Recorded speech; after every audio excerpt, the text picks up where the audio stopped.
Okay, can everybody hear me okay? Yep. Great.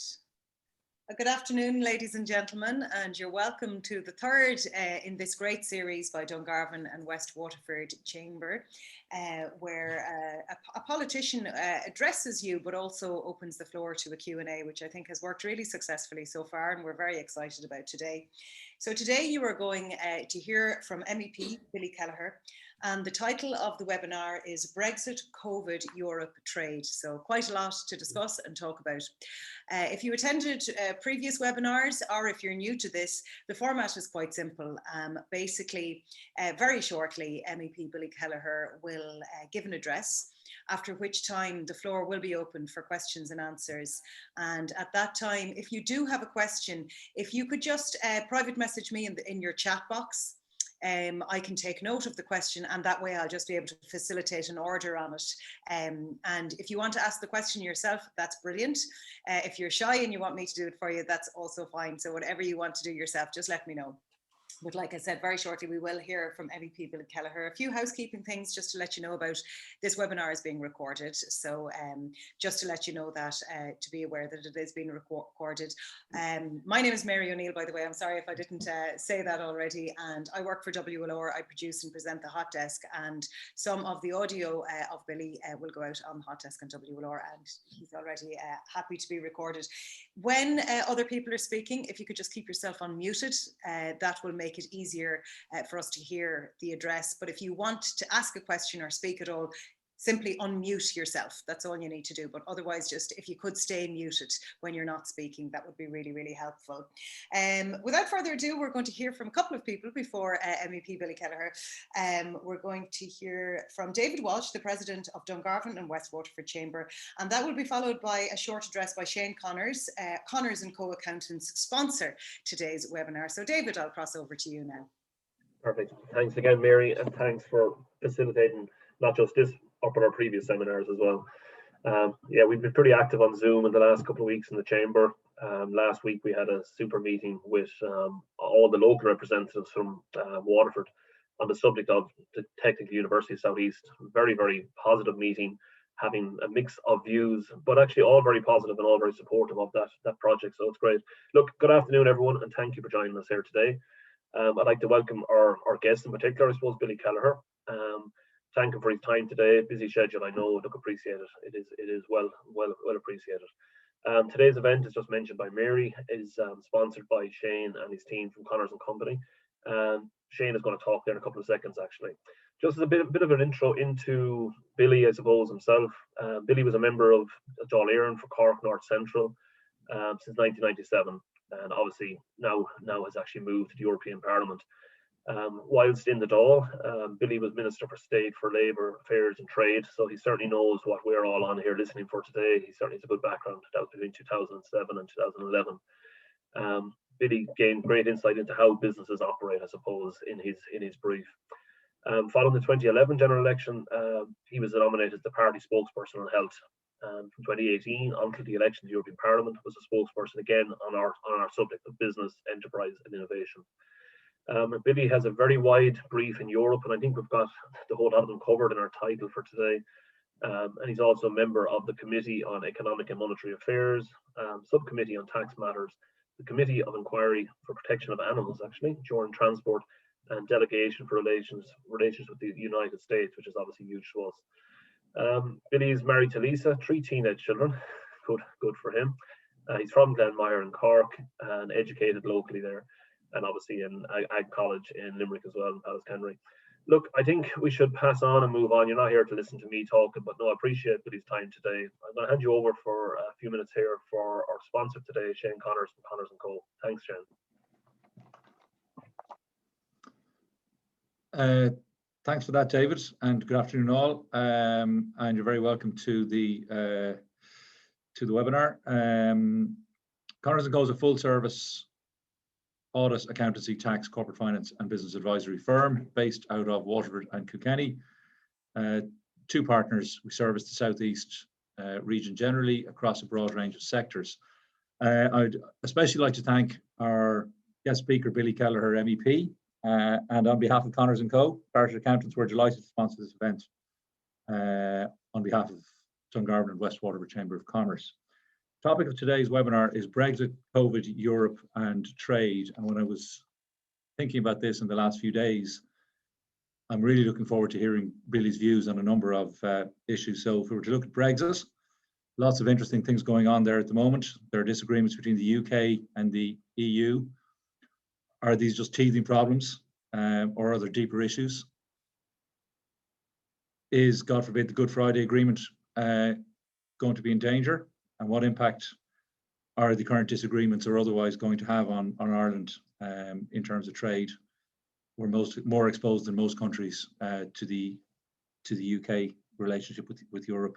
So how the EU respond is going to be very, very important to that ongoing relationship. In terms of COVID, the European strategy for the centralised procurement process, I think in general, has worked pretty well, despite what a number of people may feel. But have we really got a centralised approach, you know, in terms of travel restrictions, lockdown protocols, rapid antigen testing, and so on? How can that be better managed to ensure some greater collaboration for a more centralised approach? And will the COVID learnings perhaps result in greater cross-border collaboration in other areas of science and medicine? Are we finally going towards a healthcare for all structure? And I guess from a trade point of view, what impact, the impact that's on the tourism sector from the restrictions, from travel restrictions and so on, when are those likely to be eased? A couple of other things on the trade side then that I think are particularly relevant to the members and also to our clients. The SBCI funding, which has been very welcome and is an excellent EU-backed financial support. We would certainly be of the view that should remain in place beyond COVID. In the post-Brexit era, who will be the main allies in Europe? We're the only English-speaking and common law country within the EU. There have to be some opportunities around that, but we need to make sure that our voice will be heard. And also for a number of our clients, and particularly relevant, I think, is within the area of agriculture, common agricultural policy, which is coming down the track. The so-called flattening and greening of the CAP, that's potentially a concern for farmers. And again, I'd welcome whatever Billy's views might be on that. So with that, I'm going to hand you back to Mary. Enjoy the webinar, and I look forward to listening to Billy and getting his thoughts on a whole range of issues. Thank you very much. Thanks very much, Shane. And yeah, there's certainly a lot of issues to discuss. So I think there's a very exciting webinar ahead for all of us. Just a reminder again, before I hand over to MEP Billy Kelleher, that if you do have a question that you'd like to ask, something might spring to mind while Billy is talking, then just do message me on the chat, just in case you missed that at the start, and just to keep yourself on mute unless you're speaking. And without further ado, Billy Kelleher, thank you. Thank you very much, Mary. Delighted to take part in this webinar and to wish Dungarvan West Waterford Chamber the very best of luck. Of course, it's very strange times, and I suppose the theme of your webinar today is Brexit, COVID, Europe and trade. And since I was elected in June 2019, the first 6 months of that mandate were consumed by Brexit. We were speaking about Brexit on a continual basis. We were going through that very difficult withdrawal period, divorce period, and people were very unsure as to where Brexit would potentially land and the impact that it would have on trade, commerce, on society, on the broader economy, and our relationship between Ireland and the UK, Ireland and Northern Ireland, the island of Ireland itself as an entity, and also then how we would manage logistics around movement of goods and products from Ireland to Europe and vice versa. And of course, that was all uncharted territory until we had the terms of the withdrawal agreement finally agreed in December just gone. And now we are living through that. But in the intervening period, there was the COVID pandemic. So I personally believe that the issues around Brexit have been, and the impact that it will have in terms of Ireland and our relationship with the UK, and then the UK's relationship with the broader European Union, have been sidelined to the point where we're unsure still, because the COVID-19 pandemic has taken center stage. There's been huge, upheaval in terms of economy, society, the loss of life across the continent, and the impact that it has had on hospital services, health services, the budgets of member states. So we are now living through this particular period, and I think normal politics and the assessment of Brexit have, to a certain extent, been shunted sideways. So until such time as we get back to some semblance of normality, as the vaccine program is rolled out, it will then become evident as to what the real obstacles are and the real impact that Brexit is having on trade and on businesses and the movement of goods and services. So, I mean, I'll just talk about the COVID for a point in time. Shane referenced the whole central procurement process. And certainly, look, there's a lot of criticism around the central procurement process. We often criticize Europe. I criticize it myself from time to time. I'm an ardent supporter of the European Union. I'm passionate about it, and I want to see Europe do well. Of course, Europe really is made up of 27 member states. And in that, the European Commission can only do what it's allowed to do, either by the Council or the Parliament as the two co-legislators. And in terms of the vaccine procurement, it was primarily member states were, holding back the Commission in terms of purchasing of vaccines. Some member states didn't want to purchase Pfizer-BioNTech. They felt they were too expensive. Other member states felt that they should go for, Johnson & Johnson vaccines, or in the context of France, they were pushing for their own CureVac vaccine as well, being discussed at the time. So a lot of member states had an input into the European Central Procurement Programme, and that did cause difficulties. But I mean, if there was criticism, and I aired a lot of it myself, it was around not just the procurement, but primarily the contracts. And there was no detailed schedule of timelines, deliveries, quantities, and obligations like there would be in any basic contract, that there would be obligations placed on them, and in the event of there being default of obligations, potential sanctions. There was none of that for the most part in terms of the contract signed by pharmaceutical companies for delivery of vaccines. So that's why other countries like the UK, Israel, and elsewhere across the globe got a slight head start on us. But look, I'd be confident that once we hit April, which is very near, Johnson & Johnson will be coming on stream around the 17th of April. Pfizer-BioNTech have really increased their capacity across Europe. And the other interesting thing that is beginning to happen now, which was something that we were pushing for since last November, December, was that the pharmaceutical industry would start to collaborate and cooperate, even though they would be, primarily on a daily, weekly basis, they would be competitors. But in this pandemic, we need the full capacity of the European Union's pharmaceutical industry to collaborate and to work closely together to increase capacity and capabilities. And I'd be hopeful that will be seen very evidently in the next couple of weeks. In fact, Pfizer-BioNTech are already using plants in France to produce vaccines, to produce vials, to produce syringes, to produce all the things that are required to get a vaccine from the raw ingredients, the lipids, right through to the vial, and eventually into the arms of the citizens of the European Union. So while we might be concerned at the moment, I believe that Europe will quickly catch up and surpass probably even some of the countries that are ahead of us at the moment, because there is huge industrial capacity and pharmaceutical capacity in Europe. It just needs to be harnessed now and gelled together to work collectively for the common good. So that, I suppose, then moves me on to, as I mentioned earlier on, the Brexit and the camouflaging of the concerns. Like, I've had a lot of companies that have been on to me, saying that trying to get product from the European Union via the land bridge to Ireland is causing huge difficulties, and that the supply chains are being disrupted, and the origin issue is causing a severe impact as well. And this is placing additional costs on businesses.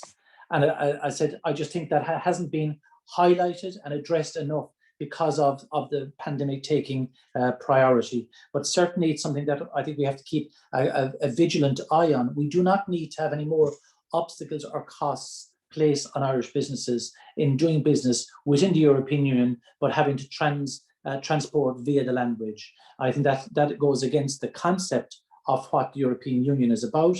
And also it goes against a lot of the commitments that were made in advance of Brexit being signed about that there would be no obstacles, and that the UK and the European Union would work as good neighbours collaboratively to ensure free movement of goods, services, and the flow of product. And that, in my view, is not happening. And of course, there has been a souring of relationships. There's no point in us saying otherwise in terms of the UK and the European Union. While the terms of the Trade and Cooperation Agreement are there for everybody to see, signed on the 24th of December, it is how it's implemented, and whether it's implemented in a spirit of goodwill and cooperation and collegial neighbourliness, or whether it is done by threats of law and sanction is the key issue. And that I'm concerned that we could go into this period of tit for tat in terms of the UK, the European Union, and that has already started in terms of the commentary around vaccinations. The UK trying to show that by leaving the European Union, they got ahead of us on vaccines, and that could just escalate. And on top of that, there is a significantly important issue being discussed as we speak and being finalised in the next number of days, and that's the Memorandum of Understanding for Financial Services. And that was part of the trade agreement, that there would be a Memorandum of Understanding around financial services and the regulation of same between the UK and the European Union, and that's to be completed by the end of this month. And then that will allow for what we call equivalence. In other words, financial services in the UK or the European Union would respect each other's regulatory entities, and that they would be able to trade and passport in and out of the two jurisdictions. Obviously, financial services is the biggest industry in the UK. It is the most important one from the point of view of their GDP and tax revenue and employment.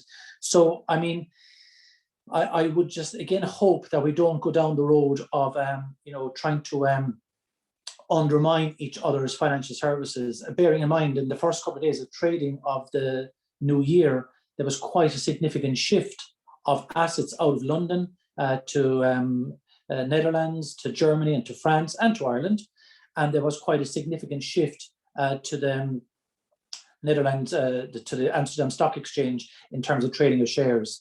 So, I mean, my concern would be that member states, not necessarily the Commission, but member states might delay moving to an agreement on financial services to see whether or not the instability could encourage more movement of assets and share trading into the European Union. And that in itself could create instability. And of course, instability is what we don't need in business in Ireland at the moment, or globally as well. So that would just be a concern.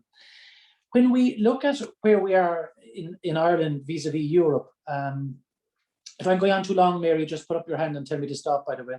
When we look at Europe and Ireland, there's a number of things that are of huge importance, and again are not necessarily getting the traction and the forensic analysis that they deserve.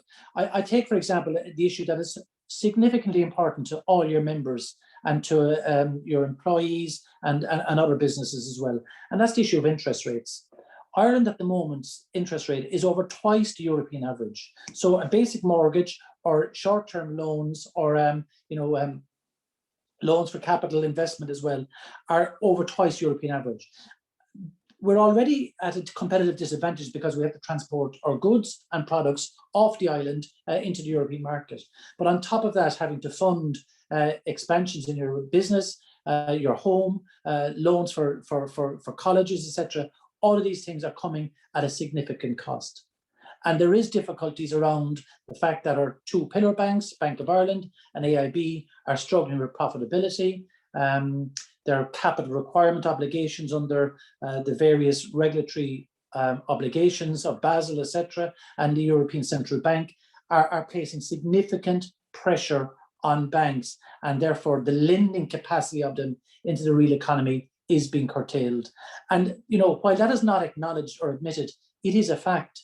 And I just think that we have to be very, very forceful and vocal to try and see how we can, when we come out of this downturn, when the pandemic is moving into, a defrayed period in terms of vaccination increase, and hopefully an increase in consumer spending, while there might be tax revenue and buoyancy in the public finances, we do need to be able to get funding into the real economy. In other words, to take opportunity out of what will be a consumer spending increase. And I'm worried that lack of availability of credit could diminish small and medium-sized businesses to take opportunities from that. And I just think it's an area where the chambers and many others should be very vocal on in advocating for that issue to be addressed. I've raised it consistently with Christine Lagarde, with the European Central Bank. I've raised it with the Irish government, but we still have a situation where we're the highest in Europe, along with Greece. I can go to Belgium tomorrow morning and I can get a mortgage for 0.9%. 0.9%. In Ireland, I'm paying 2.79, 2.8, maybe even more, sometimes up to 3.1%. So that is something that has to be addressed. So when we look at where the trade issue is going to go around the fallout from Brexit, the fallout from the COVID, and Europe, what was quite significant was the way that the ferries, for example, is just an indication that the private sector can respond with a bit of encouragement and with incentivization and with, I suppose, an element of certainty. And very quickly, the ferries were able to ramp up capacity to transport product from Ireland directly to the continent itself, bypassing the British land bridge. And that, I suppose, is something that we have to assess over the next number of months and maybe even years, whether or not that will continue, or whether supply chains will go back to the traditional land bridge, which is quicker and more effective in normal times. And if we can resolve the issues around Brexit and the impacts on the border in Dover and Calais, and whether they will become seamless with the use of technology and advanced bookings, etc., remains to be seen. But at the moment, there is a big shift to the ferries from Rosslare in particular and Dublin, and that is something that people have concerns about. David also spoke, and Shane mentioned as well, the issue around the island of Ireland and Brexit and the Good Friday Agreement.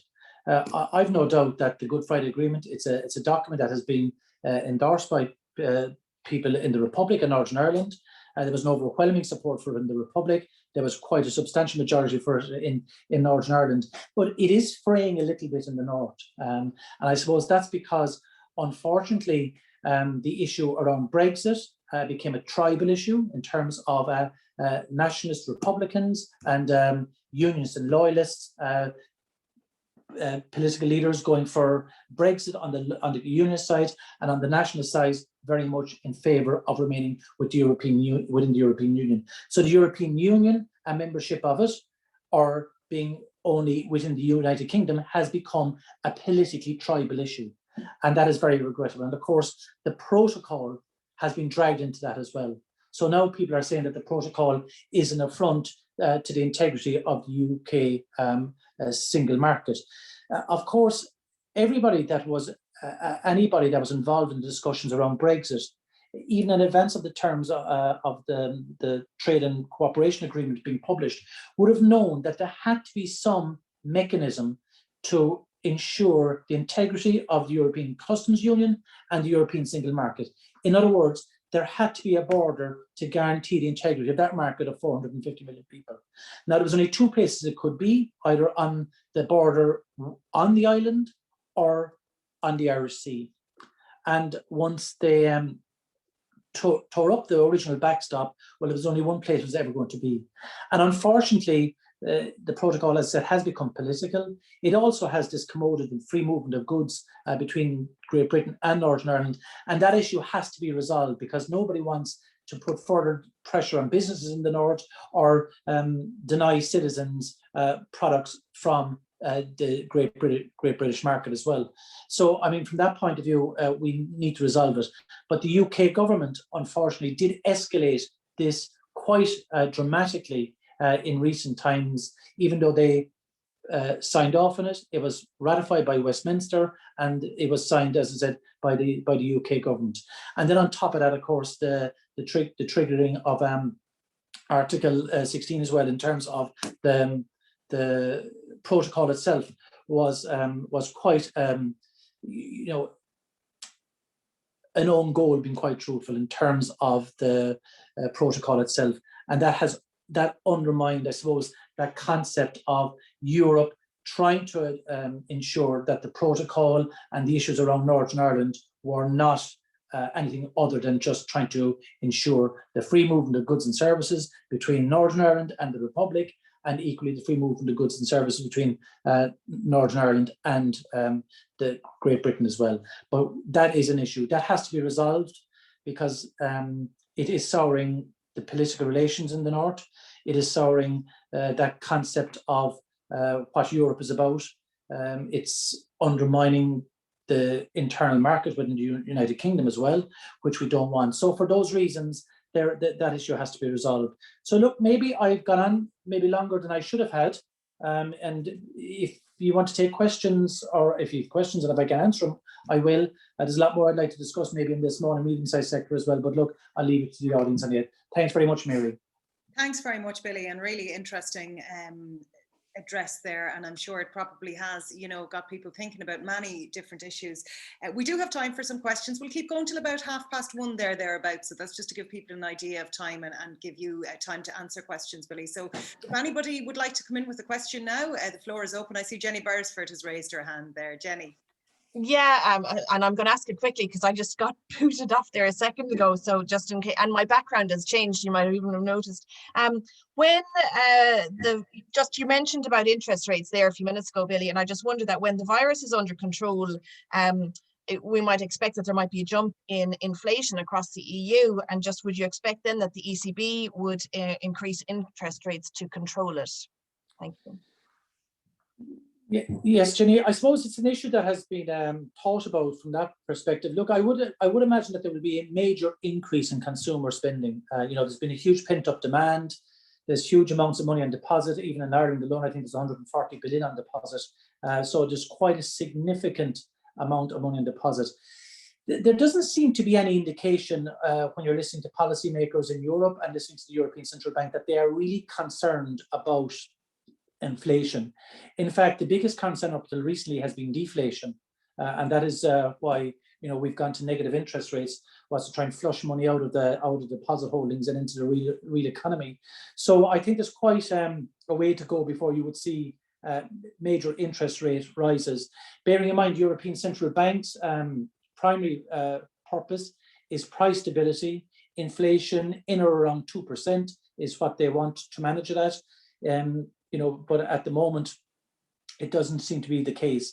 But I think the broader issue around interest rates, when you mention it, like I think what we have to do in Ireland is to try and get some dynamic into the market as well. Bearing in mind, Ulster Bank are leaving the UK, or they're withdrawing completely from the Republic of Ireland market. AIB are impaired still. There's no point in saying otherwise. Bank of Ireland are struggling with profitability. And there's huge obligations on them around their capital requirements. So they have to keep quite a lot of capital for lending, even though they have shifted quite a dramatic amount of their non-performing loans off their balance sheets. But that's a slightly separate issue, but it is interlinked, because high interest rates in Ireland vis-a-vis low interest rates in the rest of Europe puts us at a significant disadvantage.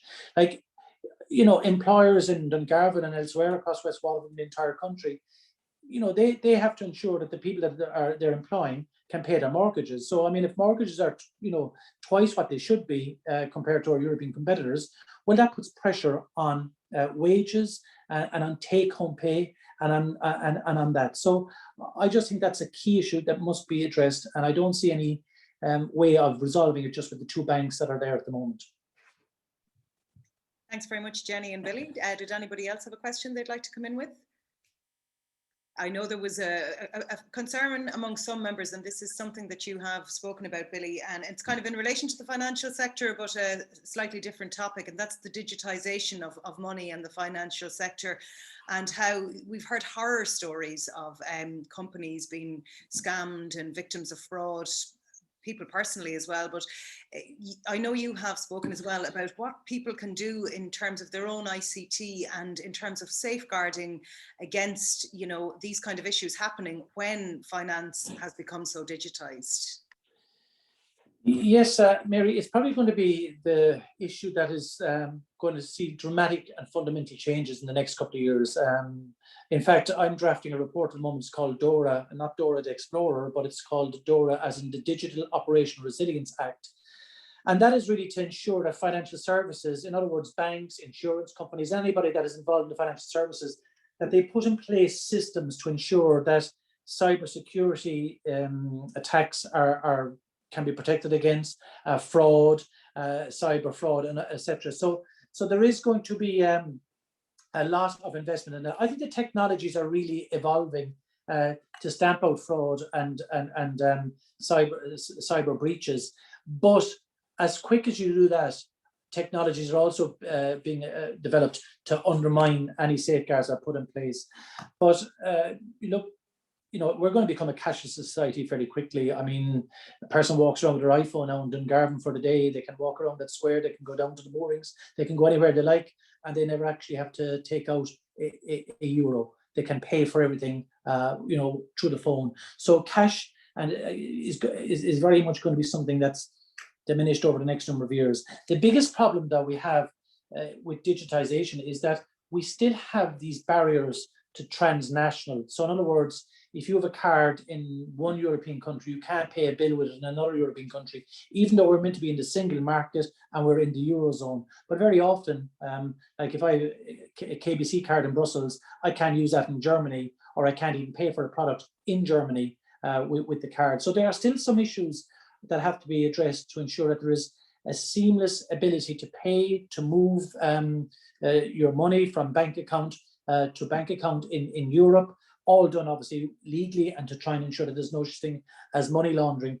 But that is a significant issue. And I suppose, look, just another area that's of interest as well is the credit unions. You mentioned, you know, risks of cybersecurity threats, but just in terms of cash and credit unions, you know, many people are still banking in the traditional sense, but credit unions, I think, are an area that could see huge potential in how we expand them into the small and medium-sized sector, supporting small businesses, supporting microfinance and nano finance. They will be two areas that I think would be of interest. But look, you're right. Overall, digitization is going to just take center stage. Young people, they use Revolut. They literally don't know what cash is, many of them. So it's an interesting time, but comes with risks. Absolutely. Thanks very much, Billy. I believe a couple of attendees here have questions. We'll start with Oren Little. I believe, Oren, you're going to take the floor there. You just need to unmute yourself there. Thanks, Mary, and thanks, Billy, for speaking with us. We really appreciate it. I suppose going back to something Shane said in the beginning about the CAP negotiations, I'm thinking of our farmers in West Waterford. There are very impressive objectives in the plan. You know, the mandatory eco schemes and the organic farming. And I suppose, as the media says, the Irish report card could do better. Our water quality isn't great, and you know, it's only 1% of our land is high diversity. So there's quite a few things that we have to consider. And I suppose, what's your take on how can we reconcile it for the farmers? They have a lot to contend with. The plans are very good, but it's essentially a lot of it is down to the farmers in the end. I'd be interested in how you feel about it. Yes, Oren, the Common Agricultural Policy is actually being discussed as we speak in trilogue, what's called trilogue. So that's discussions between the Commission, the Council and the Parliament. And there probably will be significant changes to both Pillar 1 and Pillar 2. Now, I don't know how many people in the audience are au fait with all the languages of CAP, but you know, Pillar 1 is direct payments to farmers, and then Pillar 2 would be for the schemes on the periphery of that. But by and large, there is significant pressure on in terms of the environment. So if you look at the biodiversity strategy, and if you look at the farm to fork strategy, the two of those particular issues will put significant pressure on agriculture in Ireland, but across Europe as well, depending on the type of agricultural productivity that people are engaged in. From an Irish perspective, we are a dairy farming economy, agricultural economy from that perspective, particularly West Waterford. Look, the South Munster, Southeast Leinster is an intensive dairy industry, and that has and will have significant challenges. Now, I'm very much supportive of food-wise and the increase in agricultural production, but primarily in the dairy agricultural production. It is targeted to go to around 10 billion litres. Now, I think that, you know, if we are creative, if we're imaginative, if we use new solutions and new technologies, and this is not an opt-out, or this is like, we have to accept that there is byproducts and waste coming from the agricultural sector that if they're not used in other environmentally efficient ways, well, then they will be damaging to the economy. So the biofuels, methanes, biodigestion, they're key areas that we have done absolutely nothing in Ireland. And when you look at Denmark, you look at Germany, the amount of biodigesters, France was as bad as Ireland was only about 5 years ago, and they've really increased the infrastructure of biodigestion, which can use huge amounts of waste material coming from the agricultural sector, and equally can provide additional income for the farming sector by growing product and crop for these biodigestion units. That's just one example. I mean, clearly water quality, air quality, the emissions of methane from the dairy herd for greenhouse gases, they're all significant challenges. But I believe if we use technologies and if we use if we use the byproducts in a more reasoned way that has less impact on the environment and could be used, as is in the case in Germany and Denmark elsewhere, where they use it for conversion of the transport systems to methane gas, for example. So heavy goods vehicles, lorries, tractors, all of these things, they can be used and are being used now in Europe by using gases produced from biodigestion, which is from waste products in agriculture and other dairy areas and the broader agricultural sector into the transport. That's just one issue. The other area, for example, look, I mean, people are, and the windmills and turbines is an issue that's very, very politically sensitive. It causes huge concern in communities, but there is an area I think that farmers should be able to use very, very effectively, and that's solar paneling on yards. In other words, large sheds that are being constructed there in the last number of years for expanded dairy herds and beef herds, and even in the area of pigs as well, that they could be solar paneling put on those roofs, which wouldn't impact anyway at all on the visual aspect, planning requirements, etc. The difficulty is that we haven't really embraced that concept, and we can't put them in big enough that they can access the ESB power grids. There's a limit on the size, and I just think that we have to look at all these creative ways. But the most important thing is we have to ensure, and our farmers deserve, to be allowed to make a livelihood and a living from agriculture. I mean, the best way to sustain rural Ireland is to have vibrant agricultural communities and vibrant communities living in conjunction with that. So broadband, investment on hubs, digital hubs in local community areas, all of these things. And that plan that was published yesterday, I haven't read the detail of it yet by Minister Humphreys, but that seems to be exciting in the sense that it outlines the vision. Now we need to see the detail and how it will be incentivized. But like, we don't want just farmers living in rural Ireland. You know, we want vibrant rural communities. So you have a strong farming sector that is the economic engine of rural Ireland. And then on top of that, people that can actually work remotely, work from home. And the pandemic has shown us that if you have proper infrastructure, broadband, connectivity, and then maybe incentivization for conversion of homes to offices, incentivizing employers to allow employees work from home, we really could create something very, very dynamic in rural Ireland. Thanks very much, Oren and Billy. We have a couple more questions. We have time for Eugene Crehan, I believe, wanted to ask a question. Eugene, if you want, or Eugene Tobin, sorry, if you wanted to ask there. You just need to unmute yourself there, Eugene. Thank you.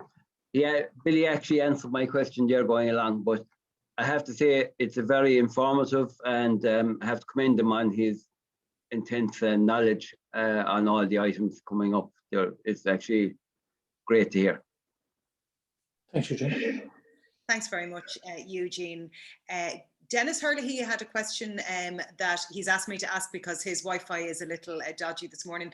Can Billy comment on what he sees as future developments in the EU, especially in the context of closer integration? If you could answer that question for Dennis. Okay.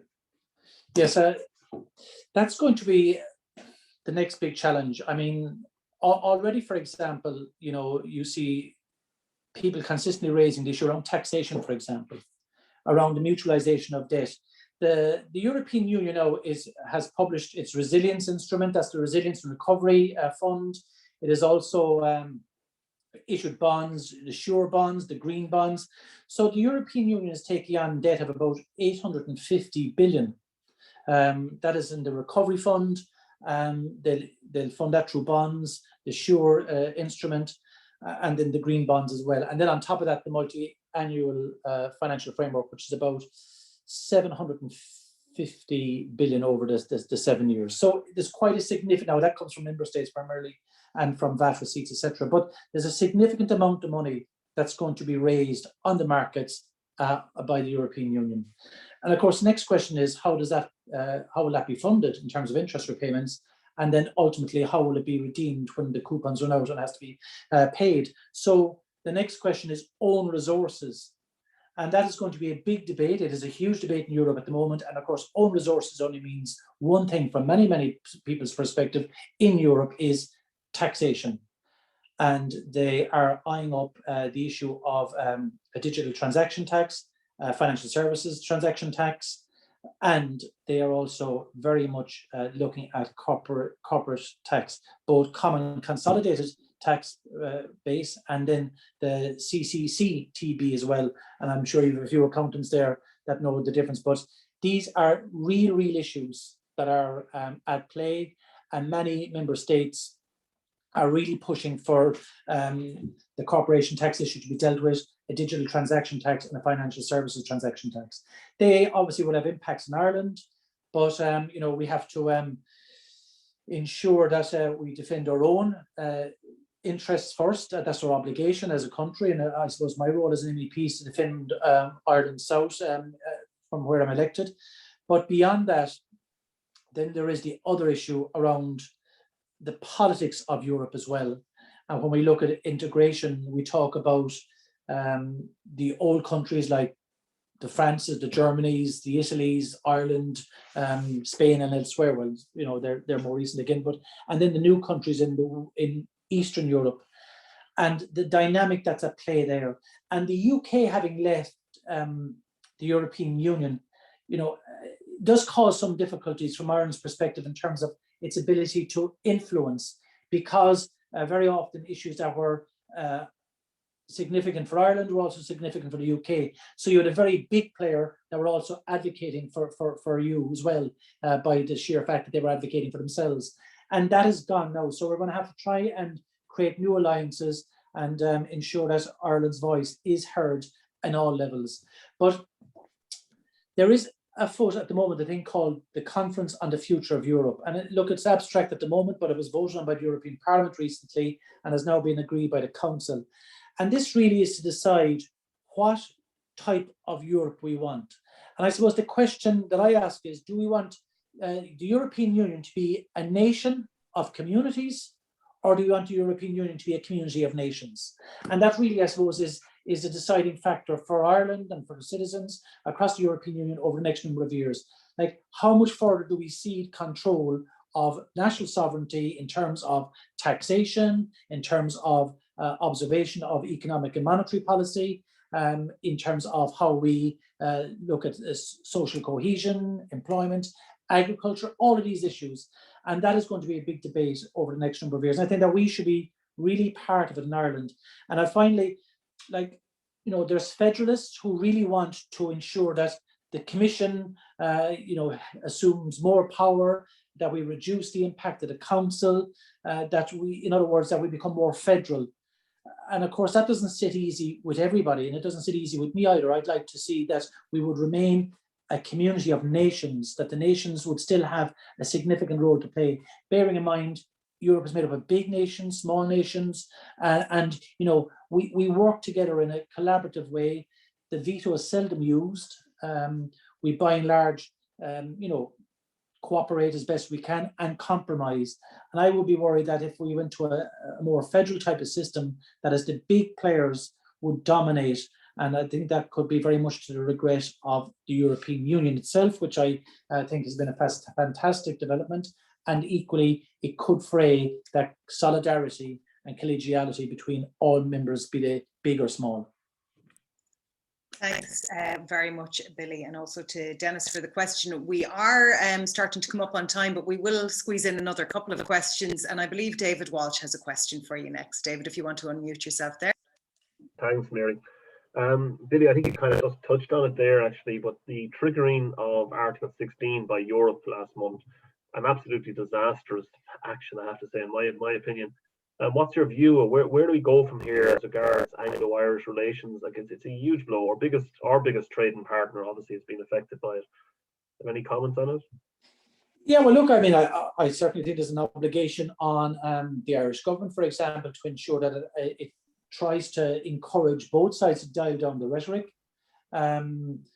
Certainly, look, there are people in Europe that would be quite happy to put the squeeze on the UK to show that Brexit was not in the interest of the UK, so by extension shouldn't be in the interest of other countries too in the European Union. Bear in mind, there's quite significant elements within some countries now, not every country, but within some countries, very nationalistic, right-wing political groupings that are advocating for, at least less Europe or withdrawal from Europe in some cases. You look at Marine Le Pen in France. She's polling consistently now in second place behind Macron. So, I mean, if there's a presidential election, she could be the person who's facing off Macron in a final contest. So there is that issue in Europe, and a lot of the people in Brussels are sort of showing, trying to show that leaving Europe is not a good idea, and so therefore they dial up the rhetoric with the UK. Of course, the opposite is it also happens in the UK. I mean, Boris Johnson, Michael Gove, Priti Patel, and many of the other senior ministers have been virulently anti-European since Brexit and have tried to undermine it in every way. And I just think that we have to start dialing down the rhetoric, get back to basics, because I mean, there's nothing will resolve or the problems by just shouting across the English Channel. We have to ensure that there's mechanisms in place to resolve any difficulties, and I think the Irish government have a key role to play in that. Look, we are the biggest stakeholder in terms of the fallout from Brexit. We are the ones that are sharing an island with the UK jurisdiction. We do not want to have any negative impact on Northern Ireland economy. We don't want to have any negative impact on the Irish economy itself. And we certainly don't want to undermine what has been built up over the last, since 1997 and the Good Friday, or 98 and the Good Friday Agreement. So I think the Irish government has to reset bilateral agreements or relations with the UK. I think that is something that has to be done very, very quickly.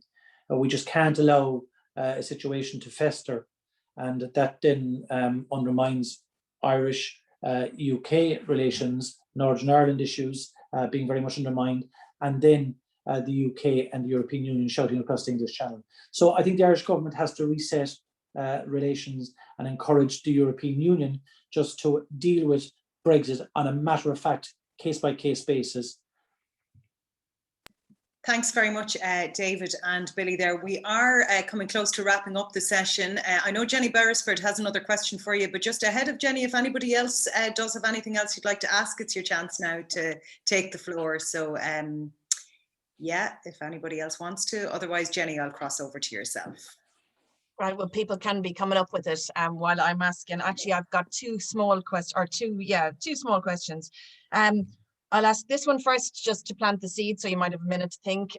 Billy, I just wonder about, you're obviously engaging very well with all the other European representatives, and this is more on kind of a rural policy or local community dynamic. And I just wonder, are there best practice initiatives that you've seen rolled out in other countries or through conversations with other European representatives that have assisted the recovery from the impacts of COVID that we might be able to implement here. Like there was business continuity schemes last year, and we're all about, you know, kind of embracing the outdoors and the use of space.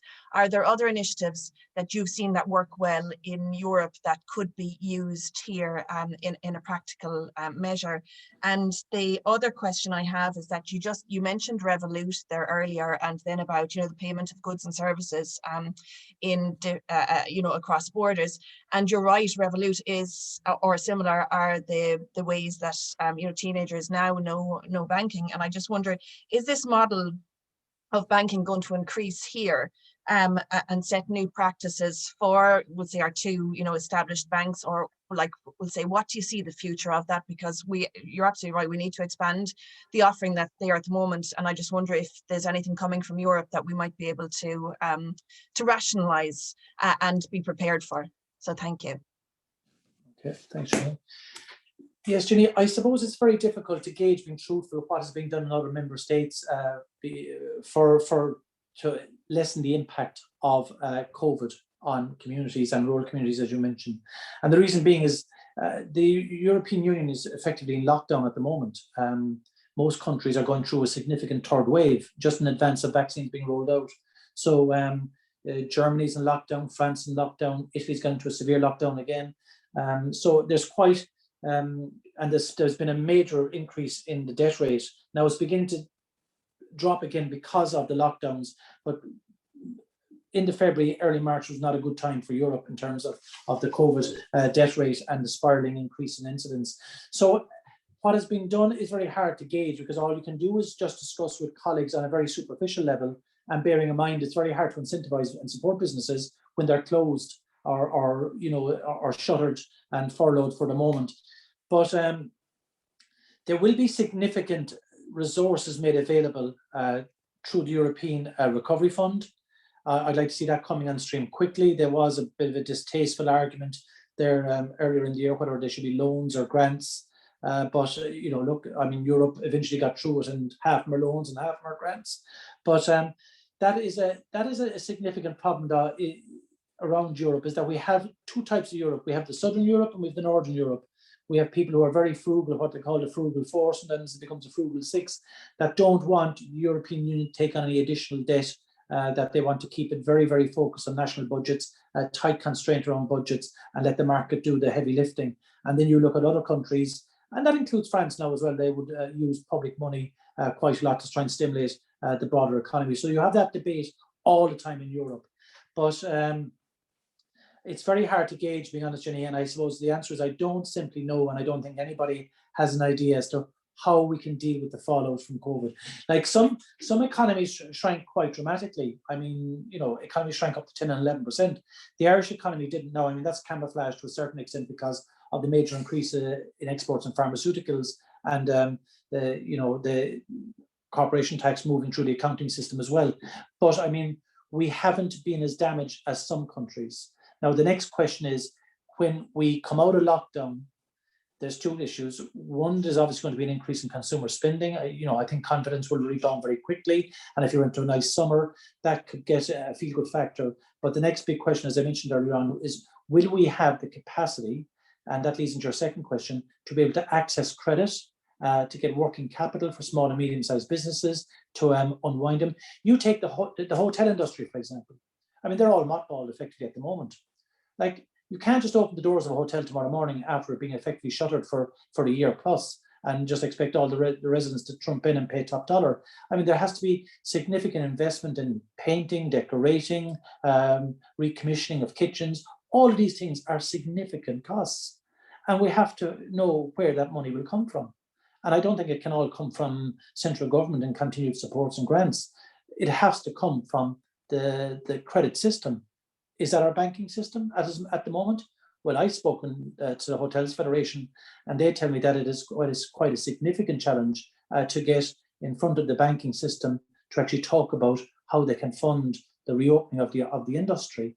And that is the same across restaurants. You look in your screen behind you, there's some of the finest restaurants in the south of Ireland, and yet they're closed or they're struggling with takeaways, and they will need significant capital investment as well, and then short-term working capital. And I'm just concerned that that is the issue that could cause us difficulties when we start to just see the hope that can we actually take advantage of it. I don't know whether I've answered any question there, Jenny, but there are my thoughts. Just the broader issue on Europe and the damage being done, and you refer the rural Europe. Like, we have to learn lessons very quickly from Europe. If you actually travel through France 15 years ago, in fact, when maybe even 20 years ago, I can remember ads in Irish papers 25 years ago advertising for young farmers from Ireland to go to France. There was actually schemes in place where if you did your green cert in Ireland, you could go to France, and that they would facilitate the purchase of a farm. There was reasonable farm interest rates and education in the French language and all these things, because rural depopulation had become so significant parts of France that they became, denuded of activity and economic activity. And now you roll on to where we are, and I just think that we have a huge opportunity with, high quality rural life, still very reasonably vibrant, but villages dying. In other words, like the Talas of this world, the Lismores of this world, not Dungarvan because that's vibrant, but the Capaquins, they're fine towns and villages, but they're struggling economically. And one of the reasons they're struggling economically is because there's so many people leaving every morning to go to work in IDA factories elsewhere, or down to East Cork, for example. So you have all these people leaving every day. And I just think that if we are to refocus very quickly into home working, remote working, and incentivizing that and making that a central plank of rural recovery and rural regeneration, that these places very quickly, you'll have a coffee shop opening, you'll have the restaurant opening, you'll have all of these type of activities that just support vibrancy. But at the moment, you can go through villages all over Ireland and towns, and their high street, the main street, is struggling. And that is something that's very, very evident. As I said, you don't have it in Dungarvan because you have Greenway and you just have a town that's very vibrant. But that's an area that we'll have to look at. And then on top of that is the whole issue about rural ecotourism, rural tourism, and how we incentivize and invest in that. Greenways, walking ways, hill walks, all of these things, low capital costs, but having a major input into directly investing, or tourists coming and investing in local areas. Okay, we're almost out of time. You had a second part of that question, Jenny, just about Revolut and banking. Did you want to ask? Oh, yes. Yeah. Like, look, Revolut is just an indication of what is happening because of technology and how things have advanced. But, some banks were trying to put together a payment system, a payment card system. It didn't work, obviously, recently. But, like, our big difficulty in Europe is the two big paying agents are MasterCard and Visa. They're American companies. We don't have a European-wide payment system like MasterCard or Visa card. So we are quite dependent on outside entities to facilitate the free movement and payment of bills, etc., etc. Now, technology is moving quickly. So, but you still need a clearinghouse that can actually assess that the money has gone from one account to another account, that the money was there in the first place. So we do need to bolster that particular area in the European Union. So we talk about the banking union, and the banking union is an area that we have been speaking about for a long time. It's getting there, but it's slow. And of course, once you talk about banking union, you're then talking about sharing of debt risk and the neutralization of debt. And that is a key area that is of huge concern. So you have the European Deposit Insurance Scheme. Our country is going to underwrite that. Germany is very concerned that that will become basically the underwriter of the deposit insurance scheme across the entire Eurozone. So that's what's delaying the impact of the banking union. But I think technology very quickly will resolve some of the other issues around just payment systems. But we do need to have a very effective clearinghouse system in Europe that can assess in real time, not in days or weeks, or as the case 3 or 4 days now for the transfer of money. And sometimes it needs to be done real time. And that's the issue that we have to get up. That requires investment, obviously, in software and critical hardware as well for the major financial services and institutions in Europe. Thanks very much, Billy and Jenny. It's interesting you're talking about. I mean, recently I remember watching something where people were texting money to each other and thinking that looked really futuristic, and now it is happening, isn't it? With Revolut? So how quickly all that has happened. We are out of time, unfortunately. It's been super interesting. I'm going to hand back to David just for a few wrapping up words. Thanks, David. Thanks very much. I suppose, look, we are over time, so I'm going to keep this short and sweet anyway. On behalf of Dungarvan West Waterford Chamber, I'd like to thank you all for attending today. Thanks for your questions and supporting the event. Thanks obviously to Mary O'Neill from WLR for facilitating as usual, and she's done a great job. Thanks for that, Mary. A word of thanks to our sponsor, Shane O'Connor and Company. Without them, as we can't have these events because they are free events, we actually pass on to our members, and the amount that actually watched them back afterwards on recording has just been phenomenal so far. Last but not least, obviously, we should thank Billy Kelleher, MEP, and we shouldn't use the word Billy, but he's told us okay to call him Billy. But yeah, look, to thank Billy for giving up his time in his busy diary. I have to say, I've really enjoyed it actually. Words of wisdom, and they're welcomed by all our members. So on behalf of Dungarvan and West Waterford Chamber, I'd like to thank everyone else, and goodbye and have a good day. Thank you. See you guys. Thanks very much. Guys. Happy Easter, everyone, and see you at the next event. Thanks very much. Thanks, Billy. Thanks to all your members as well. Talk to you soon, Mary. Bye-bye. Bye-bye.